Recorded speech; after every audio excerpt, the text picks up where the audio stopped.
people often prefer to be left alone when they are dying, an academic claims.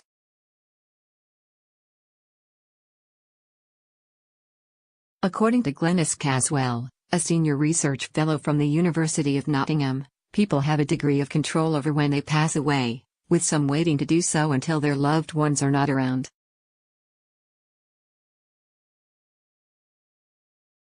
Although this may seem morbid, Ms. Caswell, who has a special interest in death, adds many dislike being fussed over when they are unwell, with the moment of passing being no exception.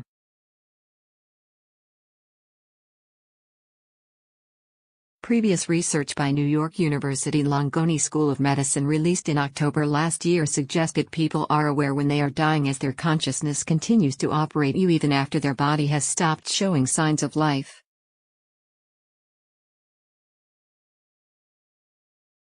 In a piece for The Conversation, Ms. Caswell discusses why some people prefer, and choose, to pass on without company.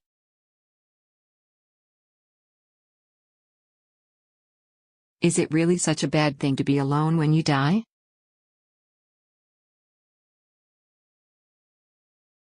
It seems so obvious that no one should die alone that we never talk about it, but people do often die when they are alone.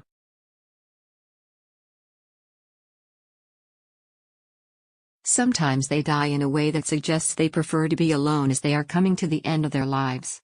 So is it really such a bad thing to be alone when you die?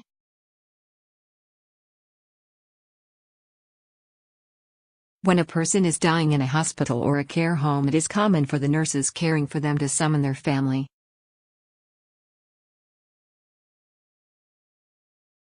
Many people will have the experience of trying to keep vigil beside a family member. It is hard, as everyday life goes on regardless, and it can be emotionally exhausting.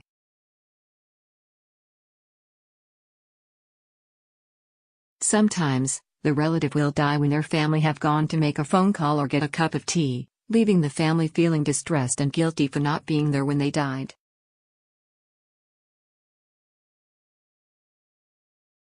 There is plenty of research literature, from many countries, devoted to trying to decide what makes a good death.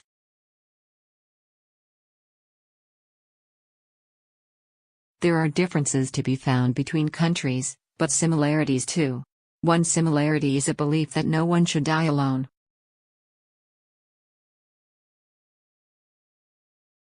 This idea sits well with the view of dying that can be found in many different places. When interviewed as research participants, health professionals, and nurses in particular, commonly say that no one should die alone.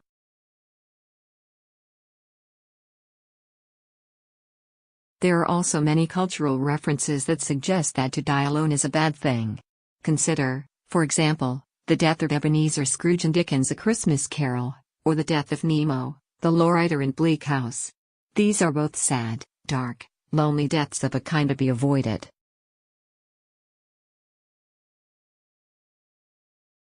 Celebrity deaths, such as those of comedian and actress Victoria Wood or David Bowie, are described in the news as peaceful or good when they are surrounded by family.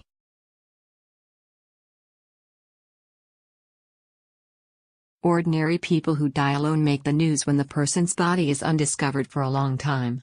When this happens, the death is likely to be described in negative terms, such as shocking, lonely, tragic, or as a sad indictment of society.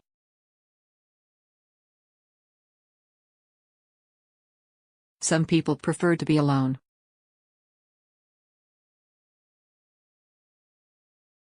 Of course, it may be the case that many people would prefer to have their family around them when they are dying, but there is evidence that suggests that some people would prefer to be alone as they are coming to the end of their lives.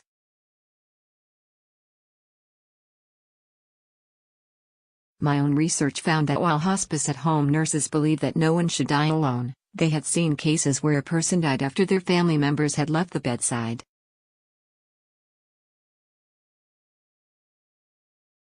The nurses believe that some people just want to be on their own when they are dying.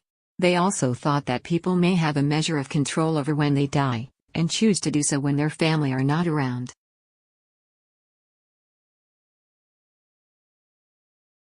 In the same study, I also talked to older people who were living alone to find out their views about dying alone.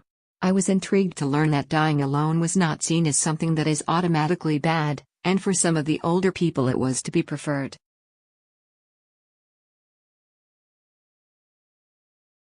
For some people in this group, dying was not the worst thing that could happen. Being trapped in a care home was considered to be far worse than dying alone.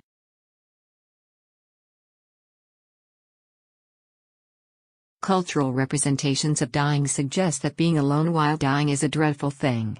This view is supported by healthcare policy and the practices of health professionals, such as nurses.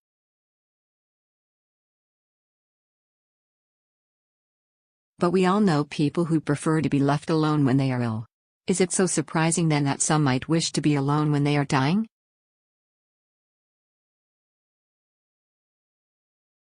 It is time we began to talk about this and to accept that we want different things in our dying as we do in our living. Openness created through discussion might also help to remove some of the guilt that family members feel when they miss the moment of their relative's death.